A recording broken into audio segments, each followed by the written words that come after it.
not in Kansas anymore. You had my curiosity. Are you telling me you built a time machine? The Force will be with you. Assemble. Welcome back to Get Real, the podcast where we get real about all of our favourite pop culture, films, and TV shows. I am Chris, and with me as always is my gunslinging, Wild Wild West co-host, Sam. How are you doing?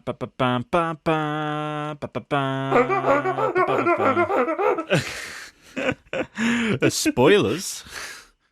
So yeah, Is it a trailer? I'm feeling pretty good. We've just watched The Mandalorian on the new Disney Plus group watch. How fancy was that? That was interesting, wasn't it? It was so fancy that I could accept an invitation on my laptop on WhatsApp, and then it streamed to my Xbox. Bloody We're living technology. in the future. Technology these days. Where was this like 6 months ago when Mate, it was available a long, long time ago in a galaxy far, far away. Like, this is so much better. Like, props to Disney Plus, right? Because this is so much better than like having to be like, right, should we press play? Are you ready to press play? Yeah. 3, 2, 1. That's what it was like at the beginning of lockdown, trying to watch a film with a girlfriend or with friends or family or something long distance. That was literally it. That was literally the only way you could do it. But this is like revolution. How long do you think before Netflix and Amazon Prime catch up on this? Well, Amazon Prime probably going to take forever because they need to sort out the home screen first anyway, because that's ridiculous. My weekly bitch about Amazon Prime's layout. But Amazon Prime's still trying to earn its money back from buying a certain amount of Premier League games. I have a feeling like this would be probably something that Netflix and that will I think pick up on. Netflix said a while ago they might have been working on something. Yeah. I mean, it was pretty fluid, Well, to be fair, wasn't it? It was all right. Yeah, to be honest, like a couple teething issues at the beginning, but it was literally just like a minute and it was all sorted and it was fine. Yeah, pretty straightforward. Anyway, I think what kind of tweaked with it was the skippable recap at the beginning was, I think, what tweaked it for us. Yeah, and also that the host can like pause and rewind it and stuff like that. In fact, I think anybody could have done that because it came up on the screen saying that I'd done it. So I'm assuming it could go up and say that you've done it. Possibly. But, I mean, this is a very long discussion about Disney Plus Group Watch, which is good. But Mandalorian, that's what we're talking about this week, is the bloody Mandalorian Season 2. And we have Episode 1, Chapter 9. And it's very exciting. It's very good, isn't it? The Marshal. The Marshal. We'll get onto that into a little bit, though, because we got all our other stuff to do first, and we want to make sure people stick around, because, oh boy, it's a doozy to talk about. It's a doozy. Right, so what else have you been watching other than The Mandalorian this week, Chris? Okay, so it's the week. It was the week of Spoops. It's past now by the time you guys are listening to this. So, what did I start off watching? I watched something that you already heard about. So I watched Halloween 2018. I went to watch the original first, but my copy has been left somewhere else in the move. It's in a different box somewhere else. It's not in the actual case, so fuck knows where that is at the moment. I watched it on Amazon Prime. I didn't realise that the original was on Amazon Prime, and then the 2018 one is on Netflix. See, when I went to watch it on Prime, I'm sure it said that I had to pay for it. That's why I didn't watch it first. You've been watching other spoopy movies. Yes. What else have we watched? I watched It Follows again. Oh man, I love It Follows. It's such a fucking good film. You would like It Follows. It's suspenseful, but it's not like pure horror. It's more just sort of like messing with your mind. The word suspense doesn't go down well with me, as you probably found from my reaction to the Halloween episode. But anyway, go check out that Halloween episode if you haven't already. Yes. Ooh, bonus episode. Treat yourself. Bonus. 2 bonus episodes this week. Wow. Well, last week. We got to remember we're always talking in the past tense instead of... Yeah. I watched Gremlins. It's not really a spoop, but it's such a fucking good film again. Have you ever watched Gremlins? Yeah, I've watched Gremlins. Okay, Back in the day, it's so fucking. It's so funny. So funny. Also, like, I didn't realize like the amount of actors that I realized from other things. So it's like the young cop, like there's two cops that drive around the town in it, and the young one is Mike from Breaking Bad and Better Call Saul. Oh, okay. I was rewatching it. I was like, no, that's not Mike, is it? I was like, no, but I was like, that nose is like unmistakable. And I googled it. I was like, oh, it is Mike. That's cool. What else have I been watching? Continuing to watch JoJo's Bizarre Adventure. I was catching up on season 1 of The Mandalorian. Didn't manage to catch up because I had to go back a couple episodes for the missus. I feel like there's something else, a bigger one. I don't know. I can't remember. But I bought the first 7 Nightmare on Elm Street films, so I'm gonna rewatch them. I'm gonna try and watch 3 of them on Halloween Day because we're recording this before Halloween. Yes. Gonna try and watch 3 of them to get up to Dream Warriors. I'm not a big fan of the second one, but you've got to watch them in order. And what else? That's pretty much all there That's is it? to mention, really. Yeah. Rounded up. Yeah. Cool. I've watched this week. I continued The Walking Dead, as obvious.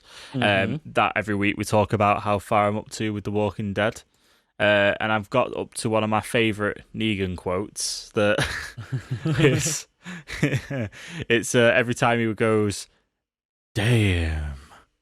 And then the bit that I got up to was where he's like talking to Rick at Alexandria, and he's like, "You ever hear about that one stupid little prick named Rick who thought he knew shit, but he didn't know shit, and he got everybody he gave a shit about killed?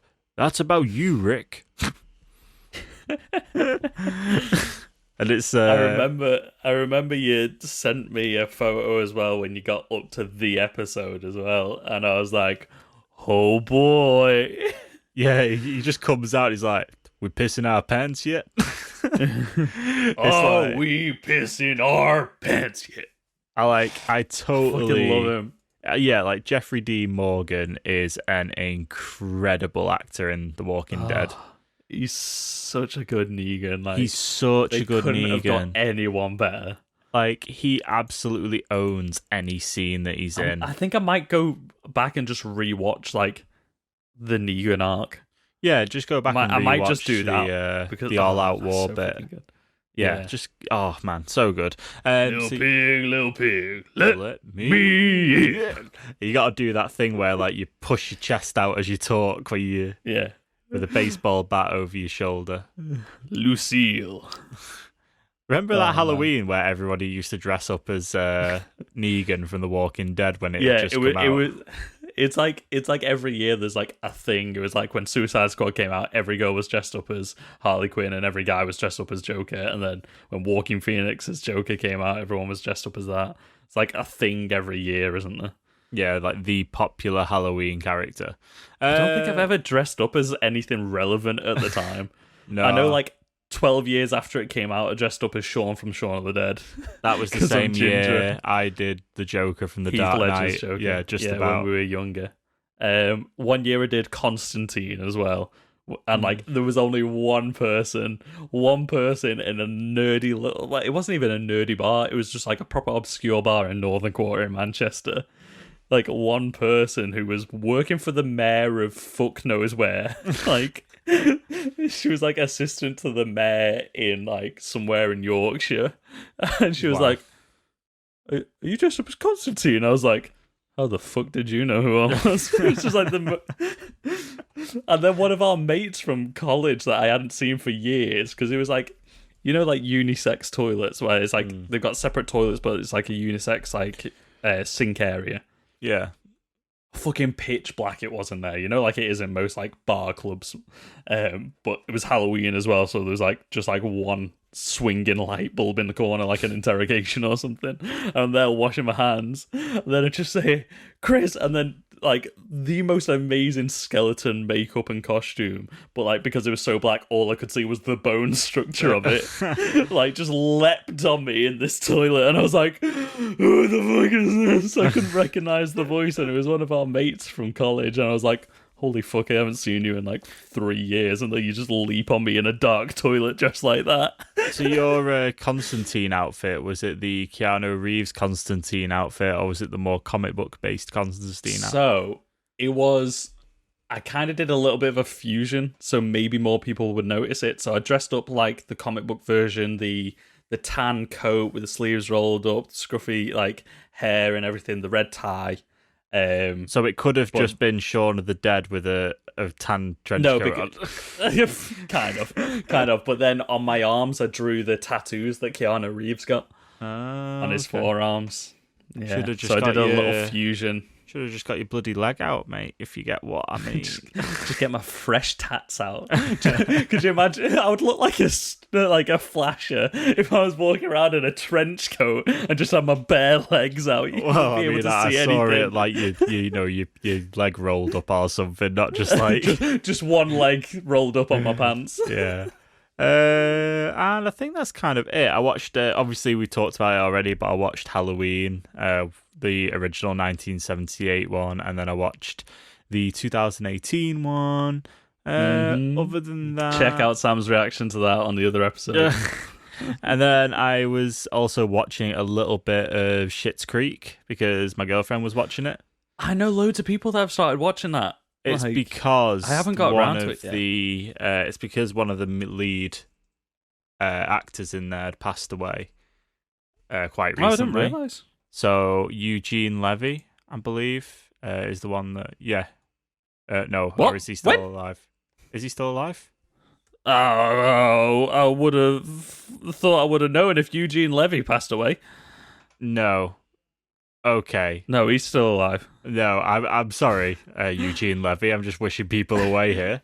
I know Someone's died. Schitt's Creek, hasn't it ended now after 6 seasons? Maybe that's why. Maybe the TV show died. And its final season, didn't it win at Emmys and stuff this year? Well, I'm sure an actor died. Fred Willard.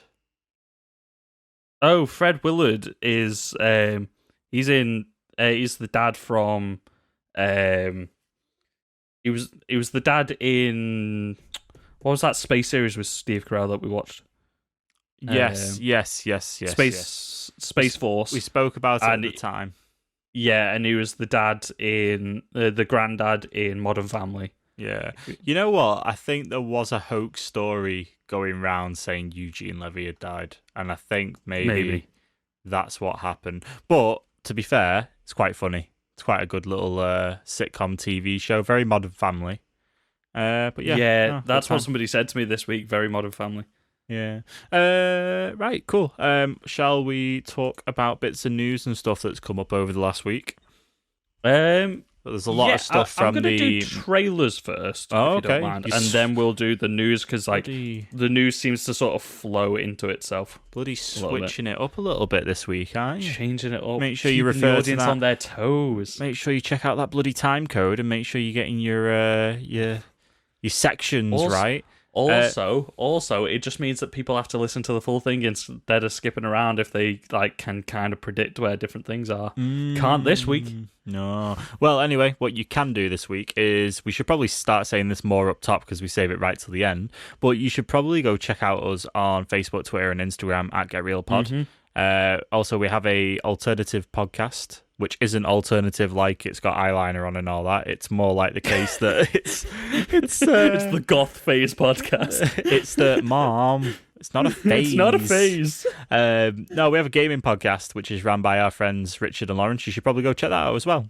Just to give you a heads up, all the links are in the description and the podcast notes. So, I believe when you're listening to this, episode 3 is going live in 2 days on Wednesday. Yeah. They release on a Wednesday morning, whereas we release on a Monday morning. Yeah. Right, let's get on to some trailers then. Okay, so the first one, we sort of watched it together, Songbird. Right, so this is going to come out. This is going to come out just when we've forgot about COVID and COVID's not a thing anymore, and then we get this film to remind us. Yeah, this is what we went through, but not kind of what we went through. It could have been worse. I don't know when this film was made, or because so it's a pandemic film, and it seems like it's it follows different characters going through the pandemic, but it seems to mostly follow one girl who's trapped inside of her apartment. She was in a Netflix film recently. Let's get up the cast list so we can talk about it real quick. I've got the cast list. So, is it Jenna Ortega? Oh, no, Sophia Carson? No, it's Sophia Carson. Yeah. So, she was in a Netflix film called Feel the Beat, and it was paint by numbers. It was bad. Trust me, it was bad. Oh, she was in the Descendants trilogy as well on Disney. Did not realize it was her. She looks a lot older now. I also want to watch the first one, and it's dog shit. Don't bother wasting your time. It's definitely made for 5-year-olds. But in terms of cast, you've got KJ Apa as the protagonist for this. Yeah, Archie from Riverdale. Mm-hmm. I would say like she seems like more of a lead role than he did. He seems to be like the protagonist, as in like he's the one going on like a journey to try and like protect his girlfriend Sarah, played by Sophia Carson.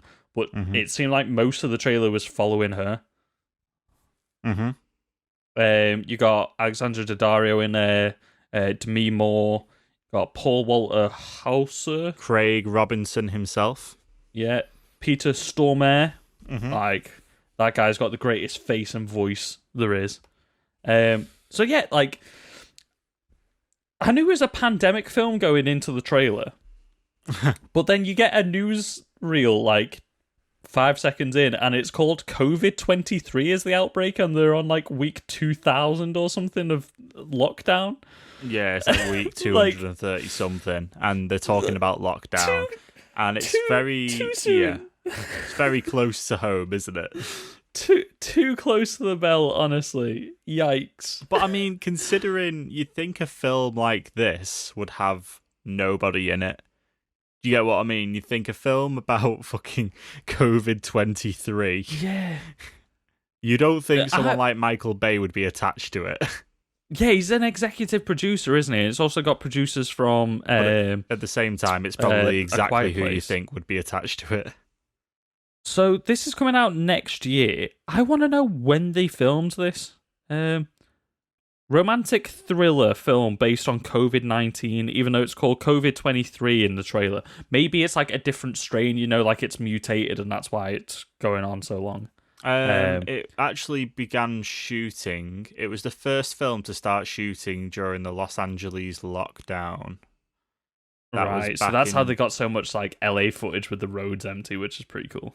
Well, that was in July, so they've turned like part of this around really freaking quick. That's what I was thinking, but I was also trying to figure out if like they filmed a pandemic film and then the pandemic struck and then they just changed the name of the pandemic in it. That's what I was trying to figure out, but no, it seems like they just full on filmed during a pandemic about a mad like sci-fi pandemic. I mean, this film just proves that COVID cannot stop you releasing and filming a film. It's like, you know, like science fiction from the 50s, which is just like real life now. Yeah. Like this is science fiction from 2021 and it'll be true in 2023. But it's good to see KJ Apa in something else apart from Riverdale, because I don't think he's really been in much else than what I've seen anyway. A Dog's Purpose. Have you heard of that film? No. That film is just cry bait. So like it was quite a big film. It had A Dog's Purpose. It's not Patrick Dempsey. It's not Richard Gere. Dennis Quaid it had in.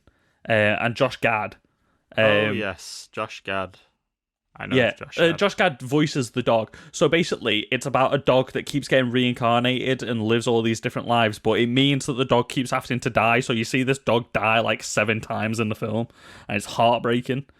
And KJ Apa plays a young Ethan, and then Dennis Quaid plays an older Ethan. Also, Dennis Quaid, father of what's his name from The Boys, the lead actor in The Boys. Carl Urban. No, Jack Quaid. Jack Quaid. Huey, Carl Urban. Jack Quaid. Jack Quaid. Yeah, it's his dad. Okay. A Dog's Purpose is heartbreaking. Don't watch it. It's like the last 10 minutes of Marley and Me, but for a full 2.5 hours. So the big summary of this film that Chris gave you was for you to not go and watch it. Yeah, literally. If you care about dogs in the slightest, don't watch it. It's heartbreaking. Yeah, like KJ Apa is being in more films. He's also done another one which I don't think got released, where he plays a musician, where he is actually a musician as well. He plays guitar in Riverdale and stuff like that. He's released an album as well. He's a big Eddie Van Halen fan. Yeah. I mean, you can't really judge anybody's acting talent from Riverdale, because Riverdale is just such a trash script. Like, I watch it all the time, and it's so terrible, but it's so fun, and like, I can't stop watching it. You know what I mean? Like, it's so campy and shit, but you can't stop watching it. Have you got any of the trailers? That's Songbird. Yeah. We've got Stardust. So this is... We thought of an idea a while ago during lockdown when we had nothing to fucking talk about. Of doing like, we would like predict maybe upcoming films. So we're going to pick like a comic book film, a biopic and stuff like that. And my one for this, I actually wrote like a little description of it. I wrote that there was going to be a David Bowie movie in the next 5 years, but I thought it was going to be like some interesting casting, like Kate Blanchett would play David Bowie or something like that. Oh, okay. But anyway, here we go. Stardust is actually a real film where the trailer is out. It's the journey of David Bowie and how he decided to take on the moniker of Ziggy Stardust, hence the name of the film. So it's him after his first album and trying to find his footing in the music world and stuff like that, and trials and tribulations of trying to be accepted for who he is as a person. Stardust 2021, because there's already a film called Stardust based off the Neil Gaiman novel. I'm going to let you take this away because I've not seen this at all. So, who is playing David Bowie? It's Johnny Flynn. Let's see if I've seen him in anything. He seemed to like kind of like nail sort of like the voice and like his movements and stuff like that, but you said, I was sharing my screen and Sam literally just saw like a couple of frames from it, and he said it kind of just looks like Bohemian Rhapsody again, and it did give me a big Bohemian Rhapsody feel. Yeah. He's in Emma, the new Anya Taylor-Joy like period piece. Vanity Fair. He seems to have done mostly TV shows up until this. Mm-hmm. Yeah, almost entirely TV shows, so I haven't seen anything that he's in. But he seemed okay in this, but we shall see. He's from Johannesburg, South Africa. He did not sound South African. He definitely sounded British.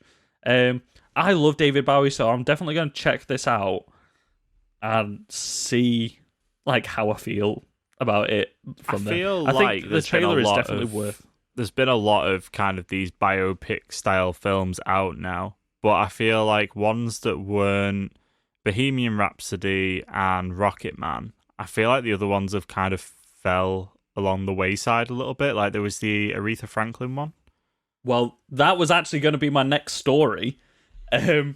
Yeah, that has Jennifer Hudson in. That's been delayed until August 2021. That's why we haven't seen anything of it yet. Okay, fair enough. I think that one's definitely going to be nominated for Oscars and stuff when it comes out. It's Jennifer Hudson. Like, did she win an award for Dreamgirls?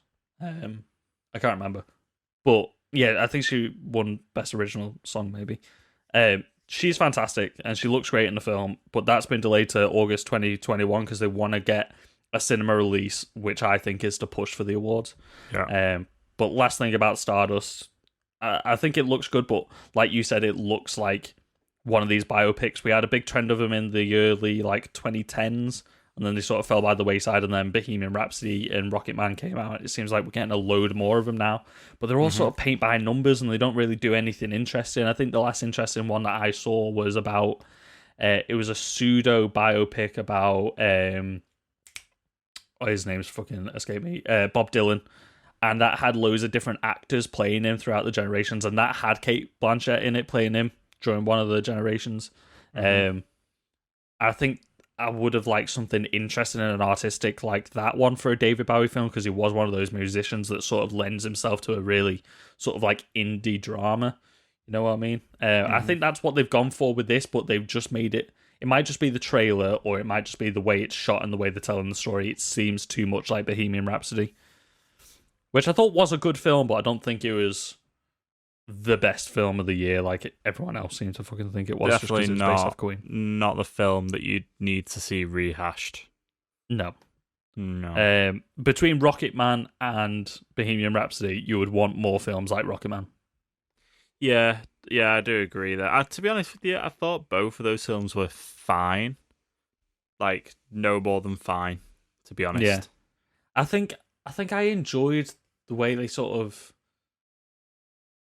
like the theater behind Rocket Man.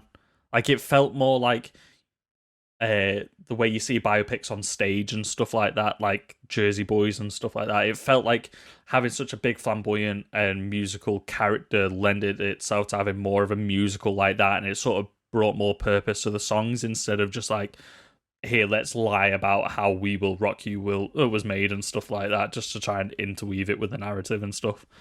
Yeah, I don't know. Much else in That's terms my of 2 cents on trailers, it. or is that right? Is that it? That's it for trailers, really. I haven't seen any other trailers that really need discussing at the moment. Okay, neither have I. So let's move on to some news. So do you want to kick us off, or do you want me to kick off? Yeah, I'll go with the next one, and then I've got sort of like DCEU and MCU stuff after that. Yeah, so it's my quite a next bit. one is quite a big story, actually, to be fair.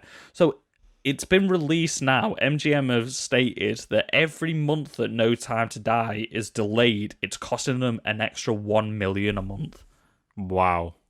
So this is obviously when films are made, they take out loans to make the film, because obviously it's like $250 million and stuff like that. It'll cost to make like No Time to Die. It's probably like $250 to $300 million. So the interest that they're paying on the film, because they haven't earned anything back from the box office yet, is costing them $1 million each month. So if this film doesn't come out and absolutely twat the box office, if this isn't like the standout hit when this comes out in the cinemas finally, then they are going to lose out on so much money on this Bond film. I don't think it's going to affect the franchise. Normally, if something tanks and like really underperforms and makes no money back, then you don't get a sequel to it. Well, I've heard a lot or of with a people Bond film, saying, you're always going to get another Bond film. Well, there's been a lot of like talk on the grapevine of whether or not this is something. Will this push them to release it on streaming to just get it out? Like, I've seen that. Whether or not they can just sell it off to someone to make a chunk of that money back. Because let's face it, one of the streaming services will put a decent offer down for... definitely. Yeah, 100%. Amazon or Netflix, they could start a bidding war for it, but I don't think they would earn back as much as they would if they put it in the cinema. I don't think Netflix or Amazon Prime are going to earn enough from airing this movie to earn back the budget of the film, so they would have to sell it below the budget, so the film's instantly lost money at that point, you know what I mean? Yeah, that's it. But, I mean, it's normally films with a smaller budget or a budget where they think that they might not make the full thing back in a cinema, that they push it to a streaming service to try and earn more from it. Yeah, but everybody's already got a Netflix subscription, everyone's already got Amazon Prime, and the people that would join it for No Time to Die would probably just get a free trial membership anyway, so they need to think whether it's going to be worth it for them. Oh, well, you know, it's tough, isn't it? Because, like, if your film's going to cost you $1 million every time you delay it, like, for every... it's just... that it's going to be a flop when it comes out, and they're not going to be able to do anything about it. Well, I think MGM know that when this comes out, like, Bond has got such a diehard fan base, and it is, like... Bond is, like, a cultural touchstone, like... I think most people see Bond films when they come out, or like buy a copy of it when it comes out on DVD and stuff. You know what I mean? Like, it's sort of like what the MCU is now. Like, people used to wait for the next Bond installment and stuff like that. I know, like, my granddad was like a massive Bond fan, and like we used to go to see the Bond films together, and like I grew up watching the Bond films with my granddad and stuff like that. Like, it's a cross-generational thing as well, so it will always make money when it comes out. It's just how much money is it? Like 1 million a month sounds like a fucking shit ton, and like that's why the headline catches us. It's like $1 million a month, but it's only like 5% of the budget every month. That it's like, so it'd have to be delayed, what, 20 times, 20 months? What was the last one we had? Was it Spectre? Spectre was the last one, yeah. Right, so the box office for Spectre was $180 million, right? So at this point, the budget for No Time to Die sits at 250,000, but then you probably double that for marketing, because I guess that's not in there as part of the budgeting. So how much did you say that Spectre earned at the box office? The box office was 880 million. Oh yeah, I thought you said 180 million. I was like, that seems very low. I was about to say, was that like just like American domestic? Yeah, so it earned nearly $1 billion. Yeah, so to be honest with you, they've not got much stress. No, I think they'll definitely earn the money back, but it is like, it's crazy to think how much, and like that's just from interest, like on a loan. Yeah, mental. I want to know how much Daniel Craig's getting paid per film. Because he kept saying like each one was his last one until they put down a new contract in front of him. He was like, "All right, yeah, I'll fucking decide to do that." You know what I mean? Well, this is it now. This is 30 million. Like, yeah, I'll fucking do it. This is it though. He's out now. That's it. He's gonna just do Knives Out for the rest of his life. He's out from Bond, but his knives are in with knives in and out. Okay, that was like my last story before we just hit like the superhero bubble. Okay. So have you got anything? No, I've just got a little bit of Marvel DC stuff as well. So, I mean, do you want to talk about the big casting? Oh, hang on, before we move on to that, I don't think we covered it last time, but obviously we talked a little bit about Tom Holland as Nathan Drake for the Uncharted movie. Yep. Now, Mark Wahlberg has a mustache for his character. Yeah, he's playing Sully. We've also seen the first look of what his shirt's going to look like. It's very much a Sully shirt. Yeah, but at first he didn't have a mustache, and now he has a mustache. Yeah, he shared his mustachioed upper lip. I think he looks surprisingly good with a mustache. But I kind of wasn't expecting them to give him a mustache, because I was like, Mark Wahlberg doesn't normally have a mustache. Like, I thought it was going to look very weird, but it turns out it actually looks all right. Yeah, I mean, it's a mustache.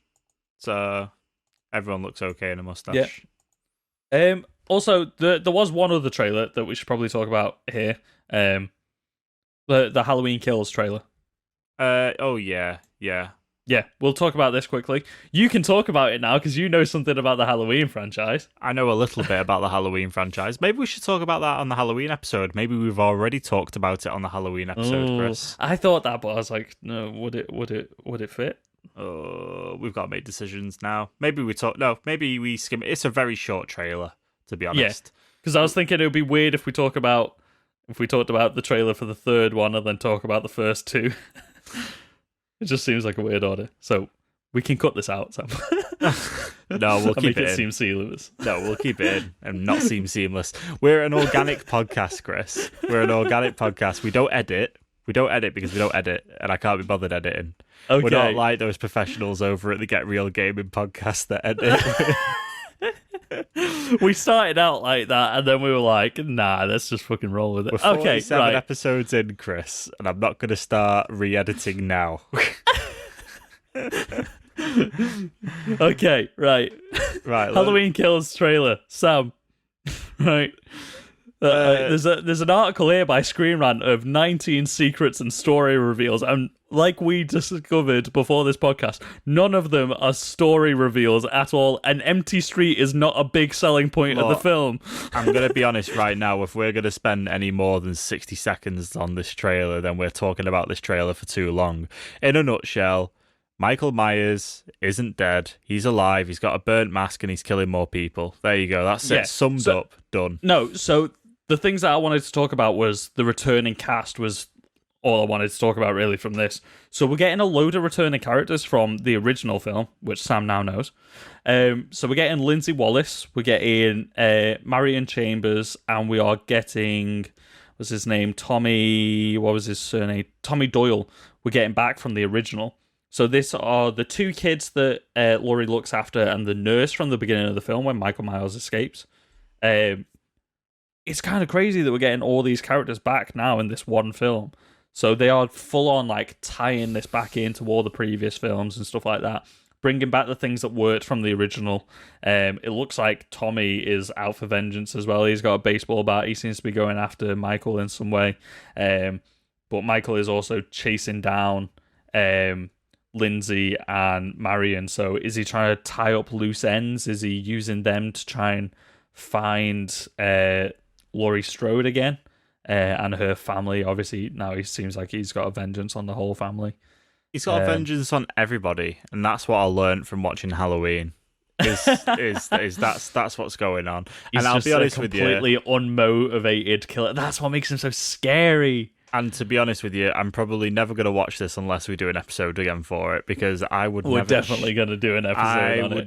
It comes out at Halloween next year. I would never choose to watch a horror film, Chris. I didn't have a choice in those ones that I watched. I had to watch them. I'll pay for your cinema ticket. No, thank you. If the cinemas are reopened back then. Can we move on to the next news stories? Because I'm very excited to talk about some casting and some Marvel DC bits and bobs. So, Marvel stuff. Okay, should we start off with DC? No, start off with DC because there's a lot more Marvel stuff. And Marvel's like a big subject in it. Right. So in terms of DC stuff, so the first thing that I saw today was that there's a potential that Suicide Squad 3 is definitely possible. That's what James Gunn had said. So this is just on the rumour mill. But this is like, when they refer to it as Suicide Squad 3, I thought Suicide Squad, the James Gunn one, was a reboot. But then obviously it's still going to have Rick Flag and Harley Quinn, and the characters are still the same.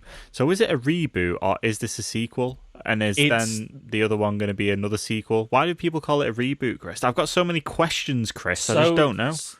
So I think James described it as being like a pseudo reboot. Like, it does follow on, but it's not a direct continuation. So it's not a reboot. If you get what I mean. No, it's not a reboot. They said it was like a soft reboot. So it's like you keep in certain elements. It was like Halloween 2018 was a soft reboot. It was a sequel to the original, but it's got rid of all the shit stuff in between. You know what I mean? Okay. So it's like, this is like dropping the characters that didn't work, dropping the whole Enchantress storyline and the Joker and everything like that. It's picking up. It's sort of like probably forgetting about Birds of Prey as well. It's so like picking up in its own. Like, it's keeping the parts of it that worked, like Harley Quinn, Rick Flag. Unfortunately, it's not keeping Will Smith's Deadshot, but then it's bringing in all the new aspects that they want. So it's a reboot, as in it's a completely fresh take on the team, but it's keeping some elements from the original. So what you're saying is it's the Suicide Squad, but good. Yeah. Okay. It's the Suicide Squad that we were asking for, by the looks of it so far, anyway. Right, so other bits and bobs from the TV front is that we've got a look at some bits from DC Titans, which, to be honest, have you watched Titans? Season 3. Have you been watching I have. it? I've seen the full 2 seasons. I gave up after season 1, but we've got to look at Red Hood anyway. It looks pretty alright. Mask looks a bit weird. Looks a bit wide, if you're asking me. It looks like, well, I think that's how a mask would actually have to be to fit over somebody's head and let them be able to breathe. Because the Red Hood mask in the comic books is normally just like the size of a head. So it's like that guy, like Jason Todd must just not breathe or not move his face at all because it's like so tight. Looks like he's literally just like putting a piece of like silicone over his face and it's just forming to his face. So it actually looks like it could have somebody's head inside of it. I think it looks good, but I really disliked the actor that was playing Jason Todd. Well, not so much the actor. I just think Titans doesn't understand its characters at all. It's dark and broody. It just doesn't understand the fundamentals of any of the characters that it does. And Teen Titans is one of my favorite comic book properties. It's like for DC, it's Wonder Woman, Flash, Superman, and Titans are like my 4 things that I always read. Yeah. Fuck Batman. Fuck you. They just don't understand any of the characters. The writing in it is god awful, but yeah, and Deathstroke was so shit in season 2, especially after Manu Bennett's Deathstroke on Arrow, which was like season 2 of Arrow with Deathstroke was the best season that we had of a DC TV show ever. Yeah, Manu Bennett Like- was like key Deathstroke. So it's like, we know it can be good. Like, we know these characters can work well because we've seen them in other forms, but it just slates them completely. Like, they clearly went for this dark and broody thing, but it didn't work at all. And that's not what like the core fundamentals of these characters are. That the good people like trying to stand on their own 2 feet, and they're like, "Fuck Batman! I am who I am because of Batman, but fuck Batman! I'm gonna kill everybody." It's like fucking everyone's just a moody bastard. It doesn't work. Donna Troy gets killed off in season 2 as well. Like, the only character that was somewhat like her comic book counterpart, they killed off. It's terrible. Oh, dear. It's such a bad show. It's such a bad show. But So I what watched did you 2 think seasons of it. of Batgirl then? Oh, Batwoman. Batwoman, sorry. Batwoman. So this is the recast of Batwoman after Ruby Rose has left. What did I'll be you honest, think I of didn't watch Batwoman? a single episode. The costume looks great. Yeah. It's pretty much the same costume, only now she's got her own hair instead of the Ruby Rose long red wig, which was pretty much straight out of the comic books. I think it looks good, but I haven't seen the show, and I don't think I've seen anything this actress has done before. So the jury's still out on that one at the moment with me. You have to watch some more Batwoman and find out. I think the Batwoman costume looks amazing though, and they've pretty much just used the same costume, so they've got that going for it. They certainly do. Certainly do. There's one more bit of DC news as well. Have you seen that the Zack Snyder Justice League has started filming? I'm sorry. So, Zack Snyder shared a photo on what's the platform that he uses? Vivo? Oh, Vero. Vivo, the old music YouTube network. Vero, he shared a shot on Vero of his new film slate. It's got Zack Snyder's Justice League, but it's got like a weird symbol in the middle, which kind of, to me, looked a bit like a communist symbol. It looked like a hammer and sickle. That is actually his production company symbol. Right, okay. I thought it was going to have something to do with Zack Snyder, but it kind of looked a bit like a hammer and sickle to me for a minute, and I was like, huh? Yeah, I saw that and thought the same thing, to be fair. But they've started the reshoots. Filming has started. Who is it that's not returning for reshoots? Is it Henry Cavill again? And maybe Ben Affleck? Who knows, eh? Well, look, I can't keep They're up actually with the filming Snyder new Cut. scenes, which is really interesting. Yeah. I just can't keep up with the Snyder Cut. You know what? We'll cover it as of when, but let's just wait for the bloody thing It's to come going to be out. exciting when it does drop, though. Yeah. We've talked about it to death, but they are now filming new scenes. We weren't sure if they were going to get a budget to refilm or just re-edit and revoice over, but they are. They've got the actors on set. They've got Ray Fisher in his mocap. So We shall see. Have you got anything else DC related? No. Or are we just on to On Marvel? to 'Cause there's a lot of Marvel. hopefully someone will get their goddamn money back from Dracula. Hey, Jackie, give me my goddamn money, you nerd. So Oscar So- Isaac is in heavy talks to be playing Moon Knight. So places are now like saying that it's confirmed, but I still haven't seen like full confirmation from them. I think Vanity Fair might have said that it was almost confirmed, and Vanity Fair don't normally put stuff out unless it is confirmed. So I think, like you said a couple of weeks ago, you don't normally hear casting like this unless it is true. Marvel don't normally let things slip through the cracks unless it's real. I mean, he's credited as it on IMDb now. Well, but IMDb is also an open platform where anybody can really edit stuff like that. Yeah, true. So yeah. But I think this is amazing casting. I know we spoke when Moon Knight was first announced, and I feel like one of us might have tossed around Oscar Isaac's name because we are massive fans of him. I mean, I think it was Keanu Reeves, Shia LaBeouf, and then we've landed with Oscar Isaac, and I think Oscar Isaac is an incredible casting for Moon Knight. Oh, he's so good. Like every film that, like, I'm feeling like like Ex Machina, how he's like really charming and then dark and sinister and then just like outright like cracked in the head and stuff like that. I feel like that would work perfectly for Moon Knight. Yeah. Like the Mark Spector character having all these multiple personalities and being possessed by ancient Egyptian god and stuff like that.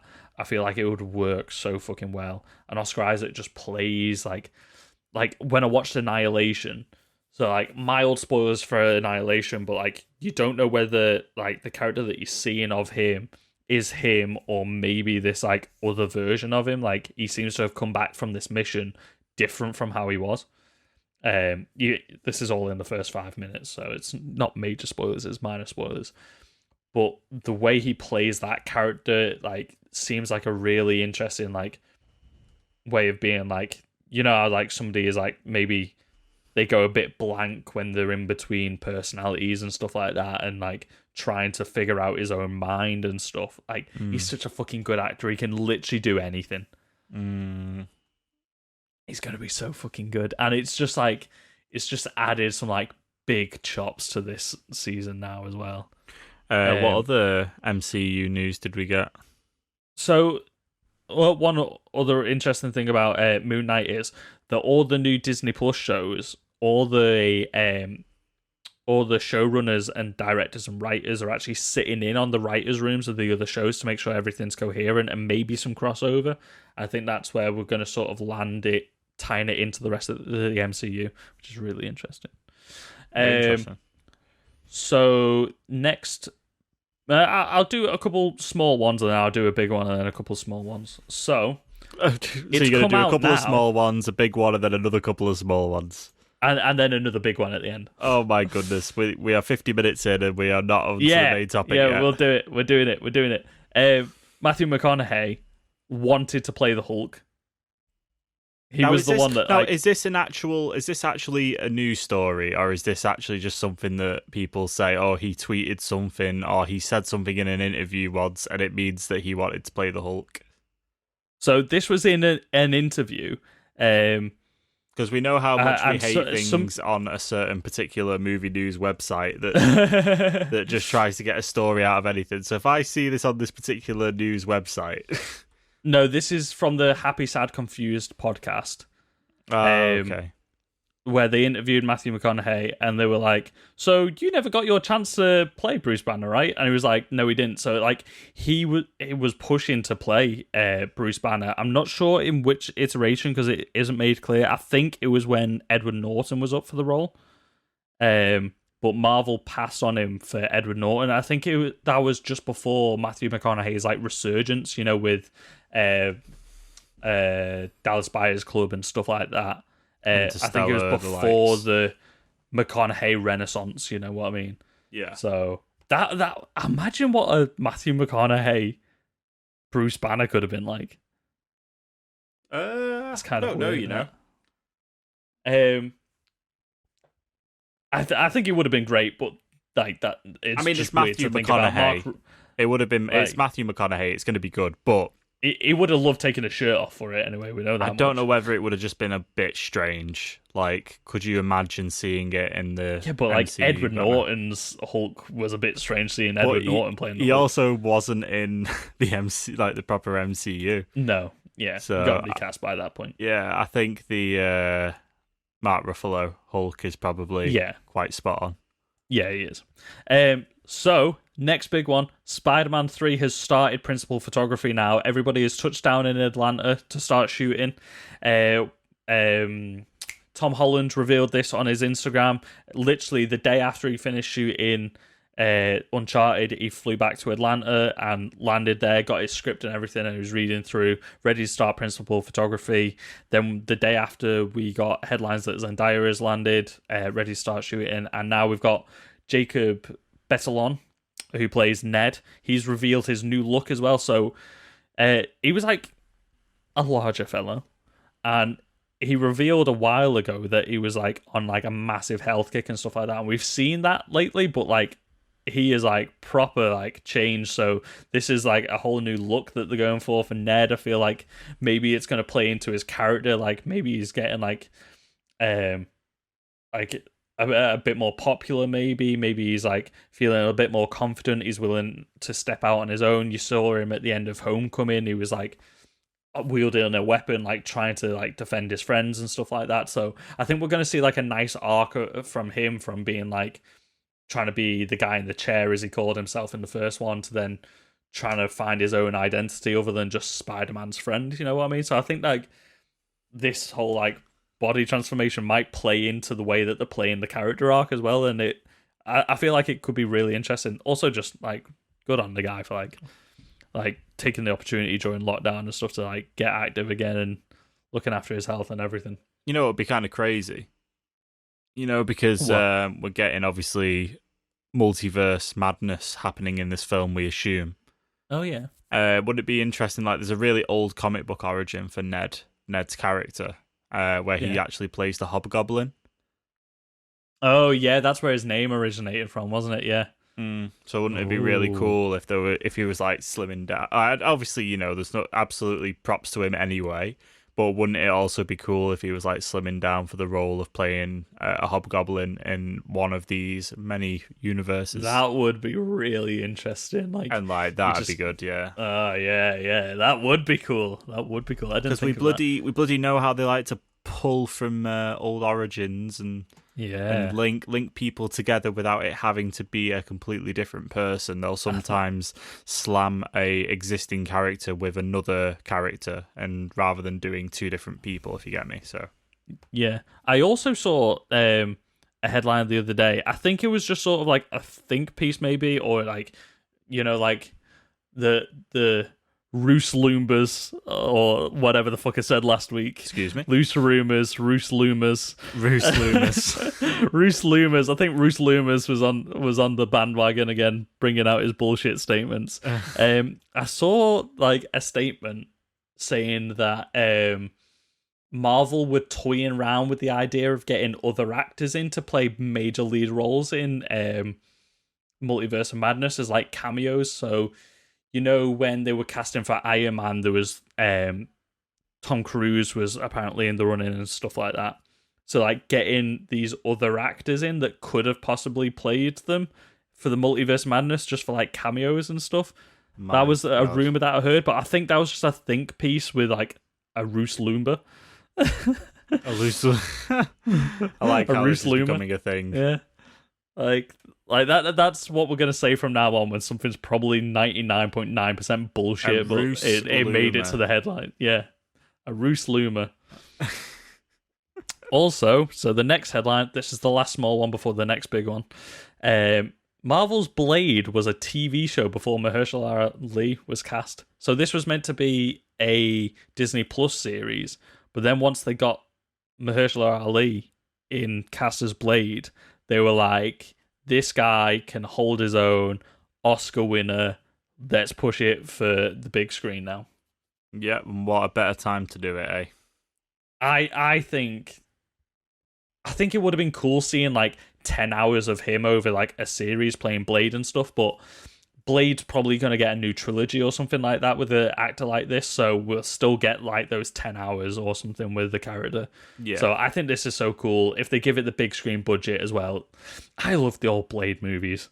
Like, I really fucking do. Like, that was like my fucking goth childhood right there. My emo phase. Like, it's not a phase, Mom. But like, Blade was just like so fucking dope. And with an actor like this, and with the MCU backing behind it, man, it's got to be good, hasn't it? It's got to be. So I'm so glad it's a film now instead of a TV series. Although the WandaVision looks great, but I mean, like, it's a film now. Can I guess what your next big story is going to be? It depends. Are you looking in our episode notes? No, I'm not looking in the episode notes. Go on then. So guess what the next story is. Is it the Natalie Portman's character is going to wield Mjolnir in the new film? That's not my big news, but that was another maybe little bit of news I was thinking about tossing in. Okay, what's your big news then? Okay, well, let's talk about this quickly. So we knew that she was going to take on the moniker of Thor in Love and Thunder. That was announced by Taika Waititi at Comic-Con last year, wasn't it? Mm-hmm. And he on stage passed a Mjolnir, so we assumed that was what was going to happen because at the end of Endgame, Thor wasn't wielding Mjolnir anymore. He had Stormbreaker. So it allows somebody else to then, if they are worthy of lifting Mjolnir, to get the powers of Thor, like we saw Captain America with it. Yeah. I'm seeing loads of theories flying around of like, so in the comic books when Jane Foster, not Jane Fonda, the actress, Jane Foster becomes Thor, she has cancer, and whenever she turns into Thor, Mjolnir eradicates any impurity from her body, so it gets rid of the chemotherapy, so her cancer's constantly progressing and she can't get treatment for it. There's rumors circulating that they might be twisting that to make it like, I don't know if it's more tragic or less tragic, like the fact that she chooses to decline her own health and undo her chemo every time to save people is kind of like tragic, but there's rumors floating around that maybe Mjolnir is the one causing the cancer instead. So it's kind of the same thing, that every time she wields it, she's going to make herself more ill to save people. And I think that would be a really interesting thing to do. Like, either way they play it, if they bring that storyline into it, it's going to bring some real gravitas into the MCU. Like, it's going to be a really hard-hitting story that we haven't seen yet. Yeah. It's like a bit like Iron Man constantly clicking the Infinity Gauntlet when it's in his hand, but not. It's gonna be like Iron Man 2, like removing. Iron Man 3 finally gets rid of the arc reactor in his chest, isn't it? Like, yeah, like he knew that using the suit and using the arc reactor would eventually like kill him, but at the moment it was saving him and stuff like that. Mm-hmm. But it's somebody willingly, essentially giving their own life to save the greater good and stuff like that. So I think we've seen with like Jojo Rabbit and stuff like that, Taika Waititi can do really poignant moments and really deep storytelling and emotional story beats, while still being surrounded by all these other elements. So I think in a franchise that's so crazy as the Thor franchise is now, like with Ragnarok being so outlandish and stuff, I feel like it'll kind of be like, as long as they play it right, it could be a really good way of introducing like these harder hitting like stories into the MCU. Mm-hmm.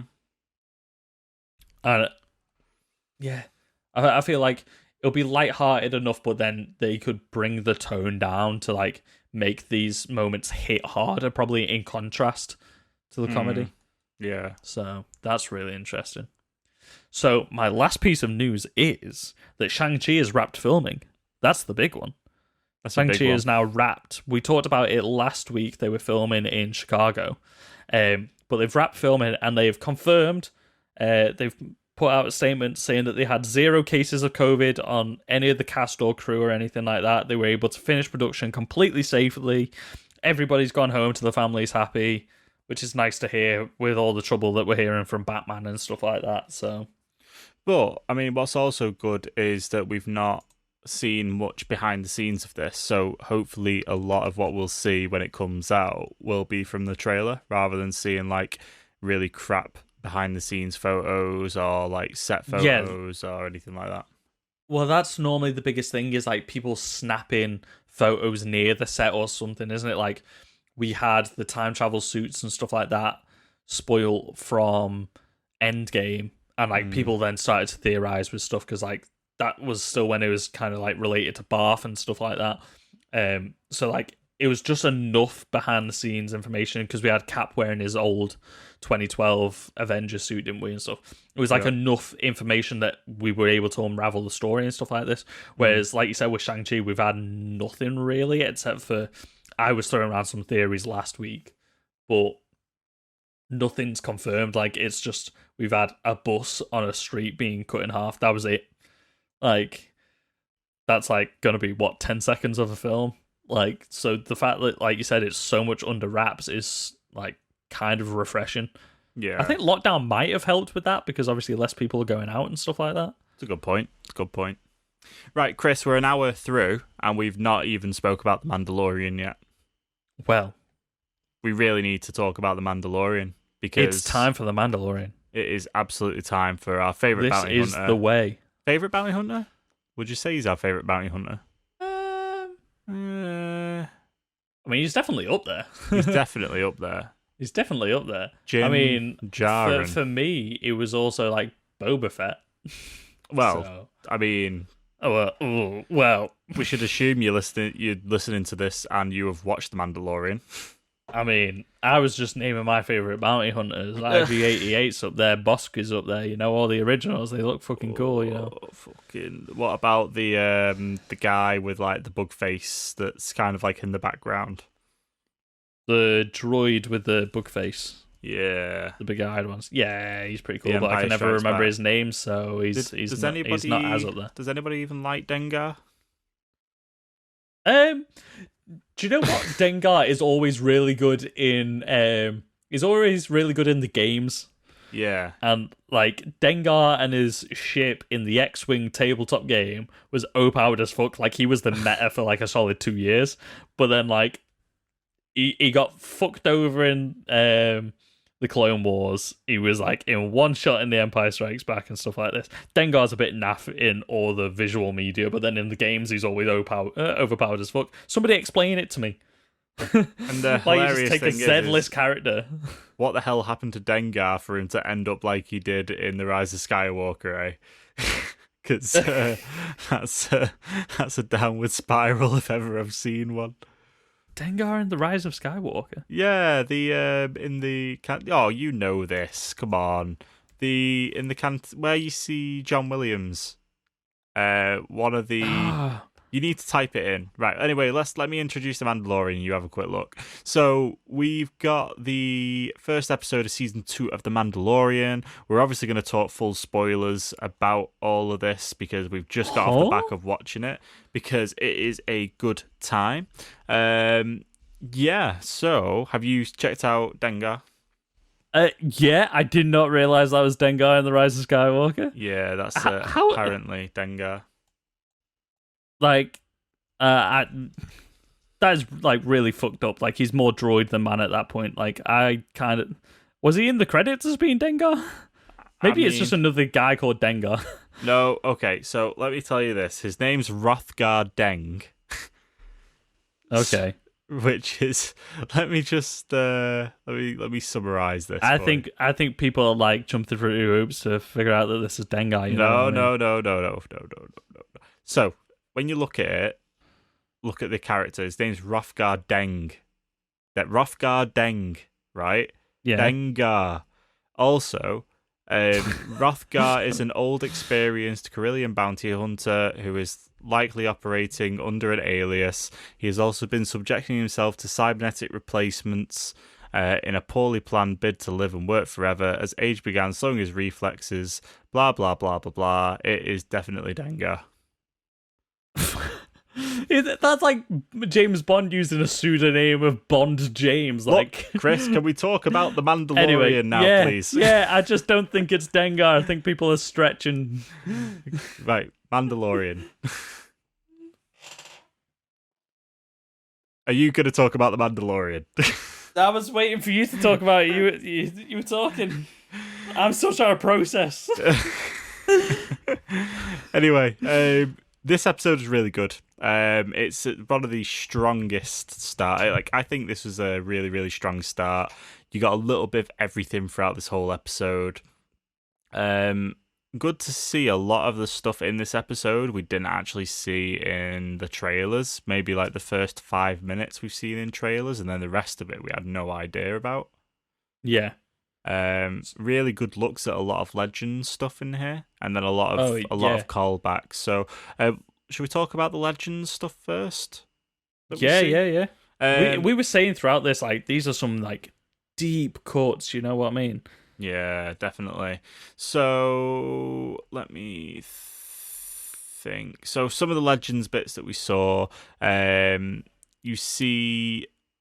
Well, it's not really a Legends thing, but you get Cobb Vanth in this. Played by Timothy Oliphant. Cobb Vanth was actually in the Aftermath series of books, the Chuck Wendig books that came out just before The Force Awakens, if I'm not mistaken. Yep. And Cobb Vanth is the Tatooine native that managed to scavenge Boba Fett's armor from the Sarlacc pit. Yeah. In this, it kind of changes a little bit. He's not scavenged it. He's got it from some Jawas. But yeah, it's cool to see his character on screen, and a lot of like the fan art and concept art I've seen in the past for Cobb Vanth, which I can't remember where I'd seen it, but I've definitely seen it somewhere. This is pretty accurate, so really good little portrayal. We did think when we were watching it that it dropped Boba Fett in almost straight away, and then when you see that it's just very ill-fitting armor on him because he's obviously quite tall, it was a bit like, okay, yeah, no, that can't be Boba Fett. Yeah, like straight away I was like, big money that is not Boba Fett. But like, it was so cool, just like when the camera went around Mando and you just saw Boba Fett's armor there. Like, you know that some people like, oh my god, Boba Fett's back. Like you know that people fell for that. We didn't fall for it, but we were like, it's still so fucking cool to see his armor on screen and get these callbacks to deep lore that we know about and stuff like that. And like, Boba Fett's a fan favorite. We want him back in some way or another. Yeah, and we knew all the rumors and stuff like that came out before. I actually saw that New Rockstars actually managed to piece together the fact that Timothy Oliphant was playing this character and this was what was going to happen and stuff like that. So cool. I think he played a really good part as well. But like you said, like at the beginning of this, like it's just such a good fucking episode, and like it's bringing back crate dragons as well. This is like the first time we've seen a crate dragon on screen, because all the other depictions of it are now legends. Yeah, so they were able to change the depiction of it a bit. So other than seeing crate dragons in things like the graphic novels and comics and concept art, the only time you've ever actually seen a motion crate dragon was in the Knights of the Old Republic game, when you're getting all the star maps for the Starforge in the first game. Sam is a Wikipedia on these games. If you did not know, Sam is a Wikipedia on the Knights of the Old Republic. I can hardly remember anything from them because I didn't play them to completion as a kid. I love the Knights of the Old Republic. I can tell you the entire arc of both of the games. Let me tell you about Kingdom Hearts 2. Have you got 10 hours? But anyway, Crate Dragon's sick. Even I think he looks so cool. You said it straight away as soon as it burst out the thing. It was like, is it Dune or Dune? Like, it definitely looks like the giant desert worms from Dune. Well, at first I thought it was a desert worm because you do get them. There's one in the Jedi Knight game where you fight like a big desert worm thing. Jedi Knight or Jedi Academy? Oh, it's one of the two. I got this mixed up before. Merchant Rescue Mission. Is it this? Sam's going into deep lore now. Like, he's pulling up the mission names and everything. I called it straight away. I was like, this is one of two things. It's a crate dragon or it's a migrating Sarlacc. Sand burrower. That's what I thought it was. Sand burrower. Yeah. But it wasn't that. But it looks like a mix between the two. They definitely changed the design from the other depictions of a crate dragon that we've seen. Yeah, because the crate dragon should just look like a big, like, low dragon. Like, not like when I say it's not like a Game of Thrones dragon. It's a bit more like a. Actually, that's a wyvern. Like more of a dragon, less than a wyvern, then kind of thing. Yeah. Game of Thrones dragon is a wyvern because its wings are its front legs. Yeah, so I'm a nerd and I know the difference. Yeah, where this is actually. It has front legs and back legs and has wings, but no wings. Well, we didn't see wings on it anyway. No, I can't. See, I thought so. Great dragon's like a salamander or like a Komodo dragon, like a really big Komodo dragon is how it should look. A fucking massive Komodo dragon,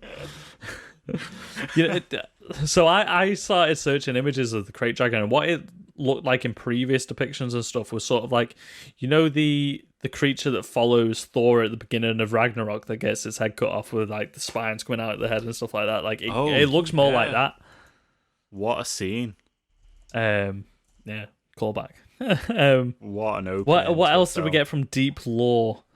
What planet do we think he was on at the beginning? Because we didn't get a name. Now, you know what this reminded me of? It reminded Lothal? No. Maybe. Okay. Maybe. It reminded me more of the planet that you see it's in the Clone Wars towards the end, and it's where one of the gang what's the gang that runs the spice mines on Kessel called? The Crimson, Not the Crimson Dawn. The Crimson, Pikes. it's the ones that the are Pikes. the Pikes. The bit where Ahsoka is investigating the Pikes on that planet. It reminds me a little bit of that. Yeah. See, it felt like could be Lothal for me, like, because we see at the beginning, like, we see parts of the skyline and stuff. It's got, like, the tall towering buildings with sort of, like, the bits at the top, and it's got all the graffiti everywhere. And I wasn't sure if, like, the eyes and stuff were... I'm sure there's creatures on Lothal which stalk in the night and have red glowing eyes. I feel like I remember that from... Not Lothcats. Not Lothcats, no, because they're not that sinister. But I remember it from one of the animated shows, whether it's Clone Wars or Rebels. I feel like I remember like the creatures with the red eyes in the darkness. You know who does like graffiti though? Who we've not seen so far? Sabine Wren. Yeah, and Ahsoka. Well, Ahsoka doesn't like graffiti, but we haven't seen Ahsoka yet. But No. I mean, Ahsoka might like graffiti. I might just be getting my facts wrong, but you know. Maybe she's learned from Sabine in the years. Yeah, but yeah, we see Boba right at the end of the episode. Whoa! Speaking of cast members who got cast in this, and yeah, wow. And we at first we were a bit like we didn't know whether he would be playing Boba or whether he would be playing someone like Captain Rex in this. Yeah, but or one of the other clones. He may well be playing both. To be fair, if we do see Ahsoka.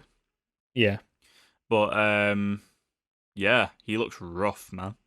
And he looks like he's actually no still eyebrows. No eyebrows. That Sarlacc must have done a job on his brows, and maybe as the crate dragon, acid burnt off all his hair and his eyebrows. But it's cool because it looks like that cloak that he's got looks a bit like the cloak that he would have had under his armor a little bit as well. Yeah, like a bit of like his cape. So yeah, that tan coloured material and stuff. Yeah, but and we know that his armor made it out of the Sarlacc pit. So, and we find out in this that crate dragons eat Sarlaccs. Like they burrow underneath them and they tear them apart. So I was saying to you, like, it is feasible because I know Sarlaccs digest over a long period of time. Like Boba Fett could have been in there for like months or years before he actually started to like decompose and stuff like that in there. I mean, he probably would have died of starvation first. Well, it might have ate other things that he was able to eat in there. You know what I mean? Do you reckon? Well, do you reckon we might even see a flashback to that? Because when we were talking when we had that Cobb Vanth flashback, I was thinking it'd be interesting if we had more of this to show where these characters kind of come from. Because it's normally something that Star Wars doesn't do. Star Wars doesn't really like. Well, it never used to really like doing flashbacks.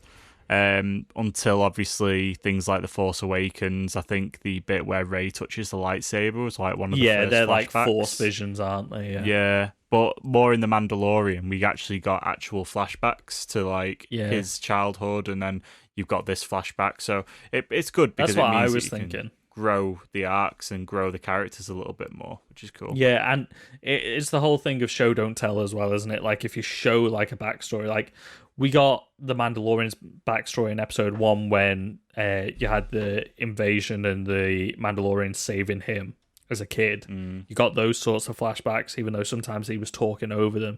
So we might have that later on, like Boba Fett explaining how he escaped, maybe. Yeah. Because it is possible, like if the crate dragon ripped the Sarlacc apart to eat it, that he could have escaped or something like that, and his armor got left behind or something. What would you do if the flashback is literally the sandcrawl? Jabba's what was it called? Jabba's barge? Yeah, the barge. Yeah, Jabba's barge, yeah. You just see the barges just like disappear off into the distance, and then the next thing you see is just that crate dragon slam down onto the ground and just eat the Sarlacc. Seconds afterwards. And then you just I'm imagining more like, because that cave that it's living in is a Sarlacc cave, they said. So like that's probably like, so the Sarlacc is underneath the sand and stuff, and then like round like the other side of a hill or something. There's a big fucking entrance way into it, and you just got like a giant Sarlacc worm belly in there. I'm imagining we just got like Boba Fett inside of it, like he's like using his like flamethrower on his arm as like a light, a torch almost, and he's just sort of walking around like Pinocchio inside the whale. He's just like walking around, just there like I'm inside a Sarlacc right now, and then a Krayt Dragon bursts in through the fucking wall like the Kool-Aid man, rips a chunk out, and he's like, I guess there's an exit over there. Or it just like then burps him out afterwards, and yeah. It just eats half of the Sarlacc and then just burps out Boba, and he sort of tosses his armor aside because it's covered in acid and stuff like that. Yeah. Also, those acid effects were really fucking cool. Yeah, and I like how it wasn't over the top violent either, because it could have looked very violent. It was still sort of like PG-12, like for Disney Plus sort of action. It's like even when he was stabbing guys with the vibroblade and stuff like that, like you saw the knife go in, but there was no blood or anything like that.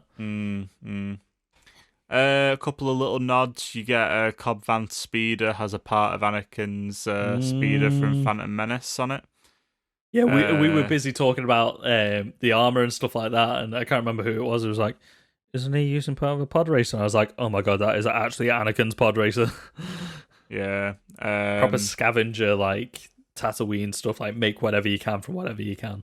You've got the famous ice cream machine that is carrying a load of crystals.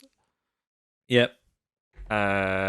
You've got the Krayt Dragon Pearl, which, if I'm being a real nerd, the only time you've ever seen deepest lore. Yeah, the only time you've ever seen a Krayt Dragon Pearl is again in Knights of the Old Republic, and it's used as the lightsaber part, which is kind of cool. But I mean, the Krayt Dragon Pearl is absolutely massive, so that when you think about it in the game, and it's like got this pearl, and it's like you assume it's like this tiny little thing. It's like, yeah, probably just maybe a shard of it goes into a lightsaber. But that's just me being a big nerd. Don't worry about Yeah, me. they just take like a little bit, like mother of pearl to put on like guitar trims and stuff like that. Like they just like carve a bit out of the Krayt Dragon Pearl for each lightsaber to give it like a pearlescent handle or something. Yeah, and then you get a lot of really funny bits with the Tusken Raiders as well. Like, it's a good look at the Tusken Raiders, because obviously it's a humanizing look of them almost, isn't it? Like, yeah, it's weird because the rest of the films just make them look like they're just creatures, like they're just savage, like bandits, aren't they? Yeah, but this makes them more like a people, which is probably right, because I mean, you probably would see these and then freak out straight away. But to be fair, like it is a pretty solid rendition of what Tusken Raiders would be like. It's like how even though Anakin takes them out in episode 2, they still talk about like kids, the children, and the women. The women and the children. So it makes you realize that they are still like a race, and they are a species nonetheless. I liked the callback as well when they're getting attacked by those like iguana dog things, which remind me of some of the creatures that you have to fight in the games. Like the smaller versions of what they fought in episode 2 and stuff. Mm-hmm. Sort of reminded me of that, but Mando comes out and gives like a big old cry sort of thing, like to scare the dogs down, like to calm them down. It kind of reminded me of Obi-Wan doing the Krayt Dragon scream in episode 4. That was a nice little callback. He's using that to scare away Tusken Raiders. Tusken Raiders are scared of Krayt Dragons, we know that. Yeah, well, not that scared, apparently. Oh.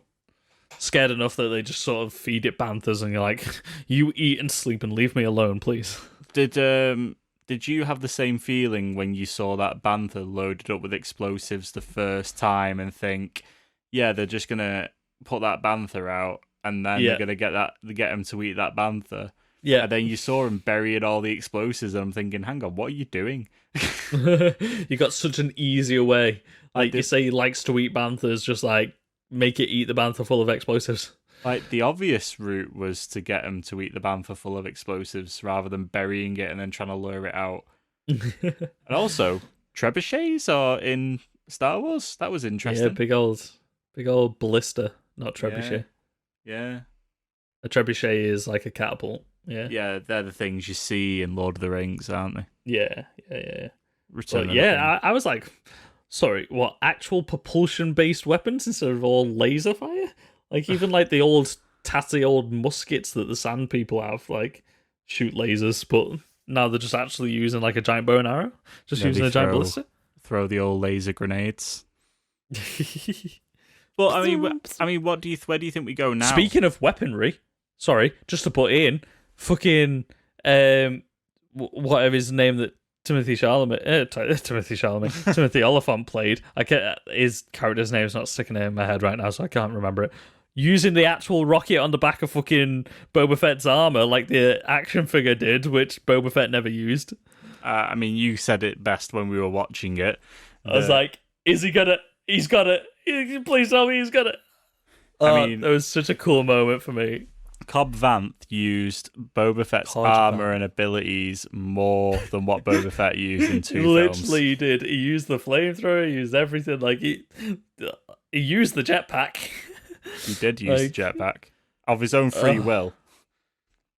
Yeah, not just being fired off the fucking barge. Yeah. That did make me laugh though when the Mando just bashed his fucking jetpack to make him go flying out the way. Where do you think we go? Where do you think we go in the next episode? So we know he's still on Tatooine. He's going back with the armor. He needs to pick up his ship and stuff like that. And we know that Boba Fett. We're assuming it's Boba Fett. It's what he's credited as on IMDb, but he didn't get named as Boba Fett in the credits. I think it's we're still assuming. Yeah, I think it's pretty obvious. I think you can't bring back the armor and Tamara Morrison in the same episode and it not be Boba Fett. I think what you're probably going to find is that he is 100% playing Boba Fett. It's just he could then be playing somebody else as well. Yeah, I think maybe he'll hide the name Boba Fett for a bit. But I reckon that now he knows that there's another Mandalorian on Tatooine and he's got his armor, he'll be looking to get that back. So I reckon he's going to track him down in Mos Eisley or Mos Espa, wherever he ends up, before he leaves the planet. Because the Mando's looking through other Mandalorians, isn't he? So do you reckon we get a confrontation between those two in the next episode? Do you reckon they do it that fast? Because you've still got Ahsoka and Sabine and Bo-Katan to introduce throughout this. See, because I think those characters are going to be more integral to the story. Like, they're the ones that are going to propel the narrative forward, I think, a lot more than maybe Boba Fett is. I think Boba Fett was like something to set up at the beginning of the series and something to tie back. Maybe we're going to bring Boba Fett into actually being a Mandalorian now, because he's never really been a Mandalorian, has he? Like, he was raised by his dad, but Jango Fett used to take the helmet off and everything like that, and he wasn't necessarily a Mandalorian in the true sense of it. No. So we know, and we know that Boba Fett wasn't raised with the rest of the Mandalorians and the younglings. The what are they? Foundlings? Are they called? Well, he was raised on a cloning facility, wasn't he? Exactly. So. Like, he was a clone of him. Like, so maybe this is him and Mando are going to find the rest of the Mandalorians together in the first couple episodes, and then his story might sort of be sidelined, while then we have Bo-Katan and Ahsoka trying to help him rehome Baby Yoda. What do you reckon? Do you reckon we get an honourable sacrifice from Boba Fett at some point? Because we haven't seen him in anything past this. Yeah, but I feel like they're putting in so much effort into bringing him back in such a cool way that we can't just like get rid of him straight away at the same time. Like, I feel like they're bringing him back so that they can work him into stuff, because we know that everything that comes out now is all canon. So I feel like they might want to use Boba Fett in canon now. Mm-hmm. So maybe they keep him around for a little bit and we don't see him die in this season. Yeah. Well, I reckon like he might sort of like step away in like episode 3 or 4 from the rest of the series. Maybe he'll come back at the end for the final conflict. Yeah, maybe it's like he goes off and does his own little thing for a bit, and then comes back and helps him out against Moff Gideon or whatever. Yeah, like Bill Weathers' character in season 1. Yeah. He was there for the first couple of episodes when they're dealing with the Bounty Hunters Guild, and then he comes back at the end. Well, I hope you're all very excited, listeners, for us to become a Mandalorian podcast until Christmas. Also, like, guys, what do you think's going to be like the next big reveal in the next episode? So we were guessing before the episode started what main character we were going to see in this one, and we said like it's probably going to be like, I thought Bo-Katan was going to be the first one, but we said whoever it is, it's just going to be like the back of them. It's going to just be like a teaser of them, and then we kind of got that with Boba Fett only he turned around. So what do you guys think the next big reveal is? Who's going to be the next character that we see in episode 2? Is it going to be Ahsoka? Is it going to be Bo-Katan? I'm so glad we saw a bit of Boba's face, I'm so glad. Yeah, I think the fact they turned around and was just like... Because anybody that knows will be like, holy fucking shit. Especially if they don't keep up to date with, like, the rumour mill, like we obviously do. But, like, I know plenty of people who are into Star Wars and stuff like that, but they don't, like... They're the older generation, so they don't follow everything online. When they see that, they're going to be like, hold on a fucking minute. Hold on a fucking minute. Gonna be like, what the fuck? Boba Fett, Jango Fett? What? Because these people wouldn't have wouldn't have thought about whose feet were they in episode 1. You know what I mean? Like, who were tracking down the... in, like, episode 6 or something. Yeah, when he was last on Tatooine. Yeah. Yeah. Anyway, but also that makes me think if that was meant to be Boba Fett's boots, then was that whatever his name is? Was he picking her Cobb up? Vanth? Yeah. No, maybe which wouldn't really make sense for his character arc. Well, what we know of his character now. I mean, was he wearing the boots, or was he just wearing the helmet, chest armor? Oh, maybe Boba's still got his own boots because he was wearing like a longer cloak. You know what I mean? Maybe he just kept the boots. Maybe he was like, "Yo, these are some fresh kicks." You know what I mean? Ain't giving up these. Like the rest of the armor, fuck it. Like hashtag Boba boots. Boba boots confirmed. Hashtag who's in the boots? Who's in the boots? Right, that's what are those? Whose are those? That is probably the best place for us to leave off this week. So yeah, let us know what you thought of Mandalorian season 2. What's your theories for season 2? Let us know. What would you like to see? Who are you most excited to see as well? Like, which character are you most excited to see? What happens with Boba? Are you most excited to see how they introduced Ahsoka? Yeah, let us know. Other than that, you can check us out Facebook, Twitter, Instagram at GetRealPod, and you can drop us an email at our email address, getrealpoduk@gmail.com. We also have a sister podcast called Get Real Gaming. Make sure you check out Richard and Lawrence's podcast. It's all about everything to do with gaming news, new games, and reviews. I think their second episode was really good. I'm guessing you've listened to it already. Yeah. Discussion on the loot boxes and stuff like that. I thought was like really insightful and stuff like that.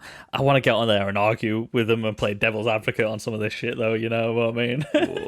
Well, how can they support us and the other guys? It's so interesting. Best way to support us and our sister podcast is just share us wherever you can. Share our socials out. Share our podcast on your socials. Tell a friend to listen. Tell 2 friends to listen. Even better. It's doubly better. Doubly as good.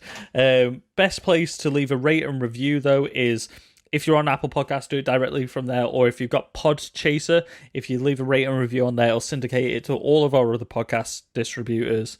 That is honestly the best way that you can do it because we get reviews on all the other podcasts. I haven't got my phone on me, but I did actually see that we had a couple of reviews on Apple Podcasts. I know they're from quite a while ago. Well, I feel like we didn't mention them on the show, but thank you for the 5-star reviews and the feedback, guys.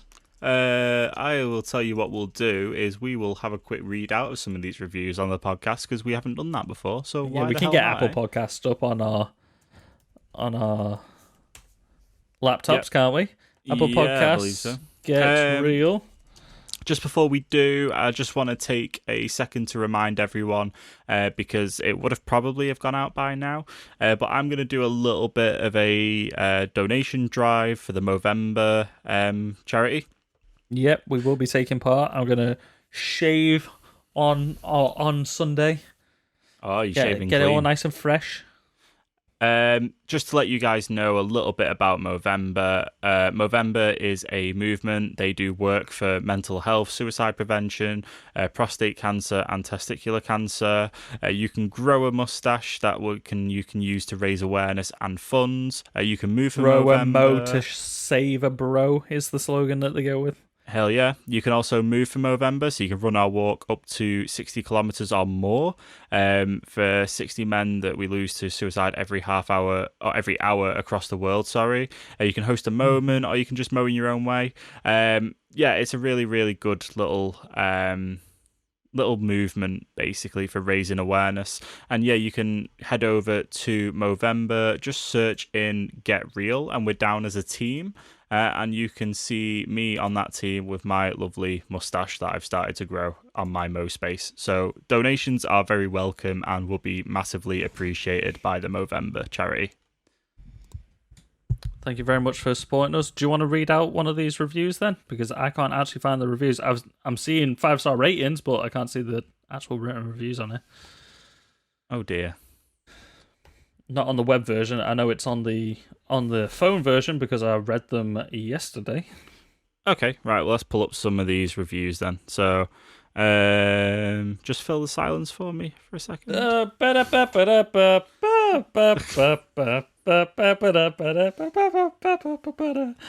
you're enjoying this segue before Sam finds the reviews. Isn't it funny where your brain goes to like just start filling silences and stuff? I honestly didn't know what to fucking do. I just started rambling and then I started doing a tune and it kind of reminded me of Super Mario Brothers. Also, we were talking about the Super Mario Brothers earlier because John, what's his name? The dude who plays the guy with the one eye at the beginning of Mandalorian. John Leguizamo is his name.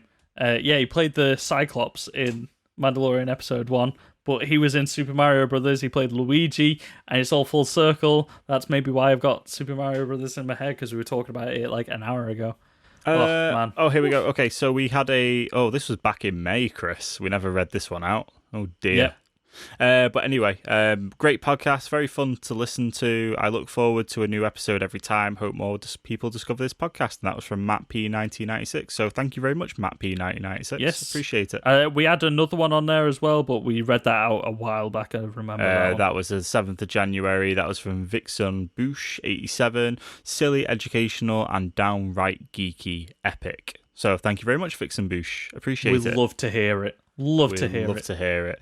That's us done for this week. Make sure you follow us. Check out next week's episode where we probably talk about the next episode of Mandalorian and anything else. So yeah, we'll catch you later, guys. Take care. Bye.